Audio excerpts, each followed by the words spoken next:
Good morning.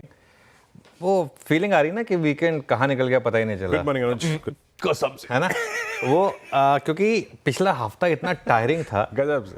और अगर ये फीलिंग आ रही है तो गलत नहीं है, क्योंकि ये हफ्ता भी मोर और लेस लग रहा है ऐसे ही थकाने वाला है। क्योंकि सिर्फ वीकेंड आया लेकिन वीकेंड में कुछ न्यूज़ आई नहीं। और इस हफ्ते मार्केट के पास देखिए एक पिक्चर आई थी ना, वो थोड़ा है, तो वो गाना था ना, थोड़ा है थोड़े की ज़रूरत है, ज़िंदगी फिर भी यहाँ खूबसूरत है। तो वही है मार्केट के लिए इस समय, मौके भी हैं और रिस्क भी हैं इस हफ्ते। और अब हम फ्राइडे को क्या व्यू लेकर गए थे? फ्राइडे को व्यू लेकर ये गए थे कि दो रिस्क हैं मार्केट के पास। एक तो चाइना क्या करता है, एक मिडिल ईस्ट में एस्केलेशन होता है या नहीं होता है। चाइना ने कोई बहुत बड़े पैकेज का ऐलान नहीं किया, लेकिन चाइना ने ये ज़रूर कहा है कि पैकेज हम कंटिन्यू करेंगे। दूसरी चीज़, इजराइल ने अभी तक तो एटलीस्ट ईरान के साथ कोई एस्केलेशन नहीं किया।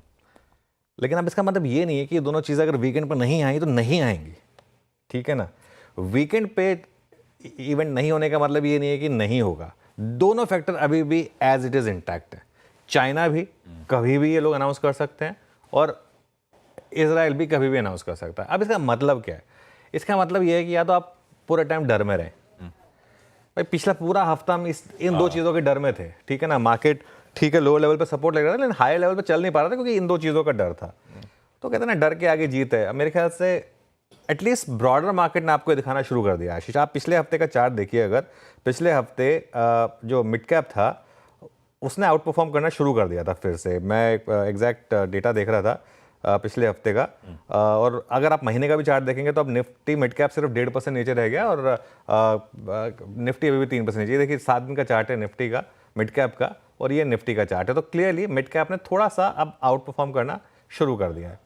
तो मेरा ये मानना ये है कि भाई अब आप इस चीज़ को डर के नहीं रह सकते।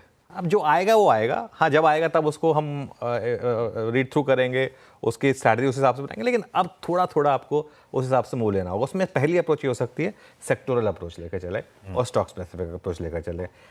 आईटी और बाकी नंबर्स के लिए बहुत इंपॉर्टेंट हफ्ता है, खास तौर से आईटी के लिए तो बहुत ही इंपॉर्टेंट नंबर है। टीसीएस के नंबर ऑलरेडी आ गए। बिग 5 में जो बाकी 4 बची हैं, इन्फोसिस, एचसीएल टेक, विप्रो और टेक महिंद्रा, इन चारों के इस हफ्ते आ जाएंगे नंबर्स, ठीक है। तो आपके बिग 5 पूरे हो जाएंगे उसकी वजह से, जो नंबर्स आने थे आईटी के।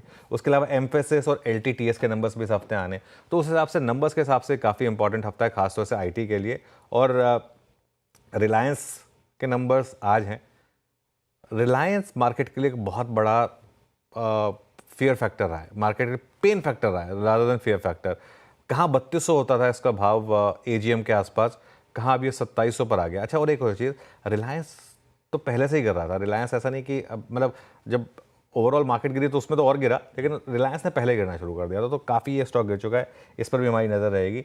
मेरा ये मानना है कि जब तक निफ्टी डिसाइड ना कर ले इसको क्या करना है, तब तक आप इंडिविजुअल स्टॉक्स में फोकस करें। इस हफ्ते मुझे लग रहा है आपको इंडिविजुअल स्टॉक्स में अच्छी ट्रेड्स मिलेंगी। पिछले हफ्ते से शुरुआत हुई थी उसकी, पिछले हफ्ते सेकंड हाफ से मिड कैप चलने शुरू हुए थे।